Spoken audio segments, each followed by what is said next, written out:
উৎসব শুরু হয়েছে। তিনি কিন্তু চুয়াডাঙ্গার জীবন তার এই ব্যতিক্রম উদ্যোগেই কিন্তু আসলে আপনি দেখতে পাচ্ছেন আমার পেছনেই শতাধিক রাজনৈতিক ব্যক্তিবর্গ, সাংস্কৃতিক কর্মী, এছাড়াও শিক্ষার্থীরাও কিন্তু উপস্থিত আছে। তারা কিন্তু সপ্তাহে একদিন বৃহস্পতিবার একদম যথাসময় 4টা থেকে 5টা এই সময়টাতে কিন্তু আসলে এক ঘন্টা বই পড়তে আসে এবং এই বই পড়ার মাধ্যমে কিন্তু তারা যেমন আলোচনা হচ্ছে এবং পাশাপাশি কিন্তু তাদের বই পড়ার অভ্যাস তৈরি হচ্ছে। যেহেতু আমার সাথে এই মুহূর্তে আছে এই ব্যতিক্রম বই পড়ার উৎসবের যিনি মূল কারিগর, কৃষি কর্মকর্তা যেমন আমরা একটু তার কাছে চলে যেতে চাই। যেমন আপনি আমাদের কিছু বলবেন যে এই যে ব্যতিক্রম একটি বই পড়ার উৎসব, ব্যতিক্রম একটি উদ্যোগ, এটি কেন নিয়েছে এবং এর ভবিষ্যৎ পরিকল্পনা? ধন্যবাদ। আমরা প্রতিনিয়তই যেন ভার্চুয়াল জগতে চলে যাচ্ছি,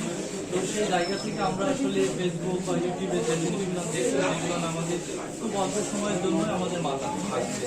কিন্তু আমরা সেই যদি ব্ল্যাক অ্যান্ড হোয়াইটে বইয়ে ফেরত দিতে চাই তাহলে আমাদের যে আগামী দিনের কৃষি বিপ্লব, যেটা আমরা যে কৃষি বিপ্লবের কথা যেটা ভাবছি, যে শিল্প বিপ্লবকে আমরা সামনে রাখতে চাই,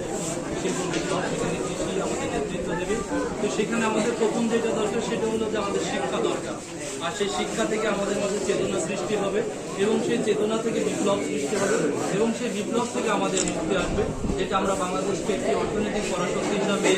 গড়ে তুলতে চাই 2041 সালে। এবং তার প্রথম টার্গেট হচ্ছে যে আমরা যদি এইভাবে আমাদের বইটাকে আঁকড়ে তুলতে পারি তাহলে আমরা সেখান থেকে শিক্ষা গ্রহণ করতে পারি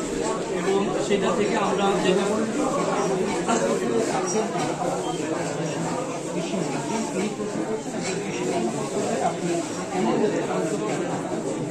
ধন্যবাদ ডক্টর আব্দুল রাজাক স্যারকে। স্যার, আমরা মূলত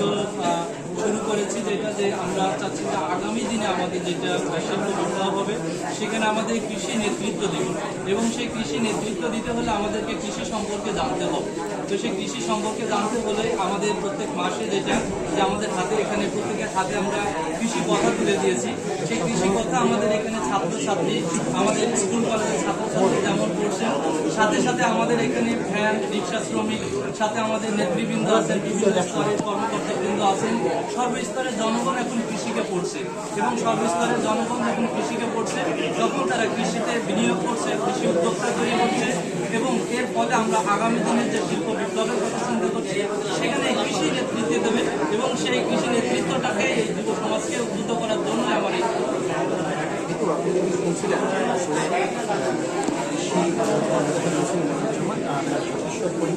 এবং এই 1 ঘন্টা ব্যাপী যে বই উৎসব তিনি কেন করেছেন। আমি একটা বিষয় জানিয়ে রাখি, এই ব্যতিক্রম এই বই উৎসবের আলোচনা কিন্তু শুধু জীবননগর নয়, চুয়াডাঙ্গা জেলা জুড়ে হয়েছে। এই আমি কিছুদিন আগে যেমনটি আমাকে বলছিলেন, তিনি বলেছেন যে এই বই পড়া উৎসব শুধু জীবননগরের মধ্যেই সীমাবদ্ধ থাকবে না, এটি চুয়াডাঙ্গা সহ আশপাশের জেলা তথা বাংলাদেশেও ছড়িয়ে দেওয়ার তার পরিকল্পনা রয়েছে। কিন্তু আমার কাছে চুয়াডাঙ্গার জীবননগর ওখানে থেকে বই উৎসবের প্রাণ কেন্দ্র থেকে আমার কাছে এই ছিল সর্বশেষ।